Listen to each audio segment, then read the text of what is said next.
মাৰ্ঘেৰিটাত বৰ অসমৰ ভেটি ভেটি গঢ়োতা চাওলুং চুকাফাক স্মৰণ। ৰাজ্য ভিন্ন প্ৰান্তৰ দৰে আজি মাৰ্ঘেৰিটাতো বৰ অসমৰ ভেটি ভেটি গঢ়োতা চাওলুং চুকাফাক স্মৰণ কৰা হয়। পুৱাৰ মাৰ্ঘেৰিটা ইক পাৰ্কৰ স্থিত চাওলুং চুকাফাৰ প্ৰতিমূৰ্তি পৰিচালনা সমিতিৰ উদ্যোগত চাওলুং চুকাফাৰ প্ৰতিমূৰ্তিত মাল্যৰ্পণ বন্তি প্ৰজ্বলনেৰে শ্ৰদ্ধাঞ্জলি জ্ঞাপন কৰা হয়।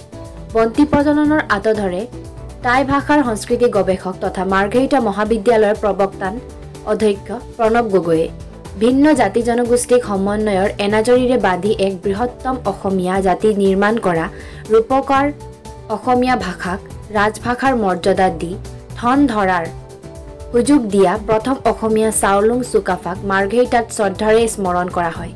ইয়াৰ পিছতে প্ৰণৱ গগৈ সভাপতিত্বত এক আলোচনা চক্ৰ অনুষ্ঠিত কৰা হয়।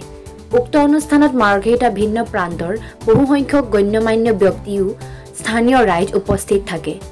সন্ধিয়া চাওলুং চুকাফাৰ প্ৰতিমূৰ্তি স্থিত স্থানত বন্তি প্ৰজ্বলন কৰা হ'ব বুলি জানিবলৈ দিছে পৰিচালনাৰ সমিতিৰ বিষয়ববীয়াই। মাৰ্ঘেৰিটাৰ পৰা কিষাণ লালুঙৰ ৰিপৰ্ট, টাইম 60 অসম।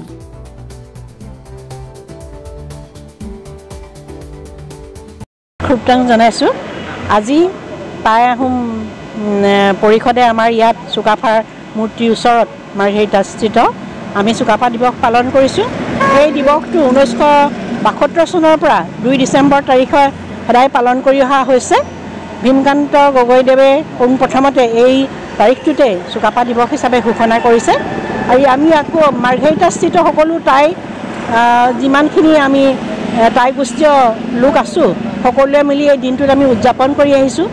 চাওলুং চুকাফা পাটকাই পাট দেশৰ পৰা পাৰ হৈ অসমত সোমাই পোনপ্ৰথমতে নাহৰকটীয়াৰ ওচৰত থকা টিপামত ৰাজত্ব কৰিছিলে। তাৰপিছত তেওঁ অসমত সোমাই তেওঁ চৰাইদেউত নিগাজিকৈ স্থাপিত এখন ৰাজধানী প্ৰতিষ্ঠা কৰিছিলে আৰু সকলো টাই গোষ্ঠীয় জনজাতিসকলক লৈ এখন বৰ অসম গঢ়িবলৈ চেষ্টা কৰিছিলে। ইয়াত বিভিন্ন জাতি জনগোষ্ঠীয় লোকসকল আছিলে। সকলোকে তেওঁ কেনেকৈ একত্ৰিত কৰিব লাগিছিলে তেওঁ এই বিষয়ে জানিছিলে আৰু টাই আহোমৰ প্ৰথমজন তেওঁ ৰজা আছিলে। ৰজা প্ৰতিষ্ঠা কৰি বিভিন্ন যিবিলাক ভাষা ভাষী লোক আছিলে সকলোকে তেওঁ একত্ৰিত কৰিব পৰা যিটো পাৰদৰ্শিতা আছিলে সেই পাৰদৰ্শিতাটো মই ভাবোঁ বৰ্তমান সময়ত সকলো যিবিলাক প্ৰশাসক আছে, মন্ত্ৰী বিষয়ববীয়া আছে সকলোৱে জনাটো উচিত। কেনেকৈ সকলোকে মৰমেৰে আঁকোৱালি লৈ এখন ৰাজ্য গঠন কৰিব লাগে, সকলোকে নিজৰ বিষয় বা ভগাই দিব লাগে। কৃষকসকলক তেওঁলোকৰ কাম, যিসকলে ৰান্ধিব পাৰিব জানে তেওঁলোকৰ কাম ইত্যাদিবিলাক ভাগ কৰি বিভিন্ন জনগোষ্ঠীয়ভাৱে তেওঁলোকে ভাগ ভাগ কৰি সকলোকে একত্ৰিত কৰি ইউনিটি ইন ডাইভাৰ্চিটি বুলি যিটো কথা কয় সেইটো তেওঁ সমন্বয় প্ৰতিষ্ঠা কৰিব পাৰিছিলে।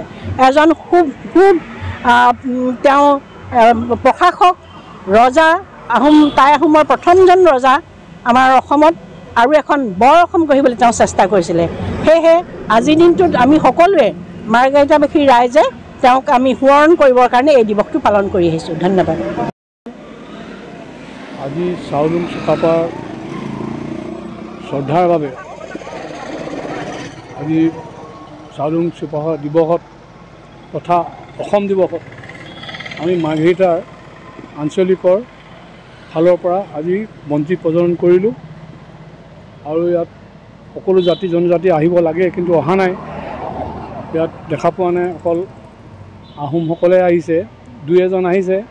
তথাপিও মই ইয়াৰ ওচৰেদি আহ্বান জনাওঁ যে অকল চাওলুং চুকাফা দিৱসটো অকল আহোম মানুহৰে নহয়, এইটো হ'ল অসমৰ হয়, অসমবাসীৰ হয়, অসমীয়াৰ হয়।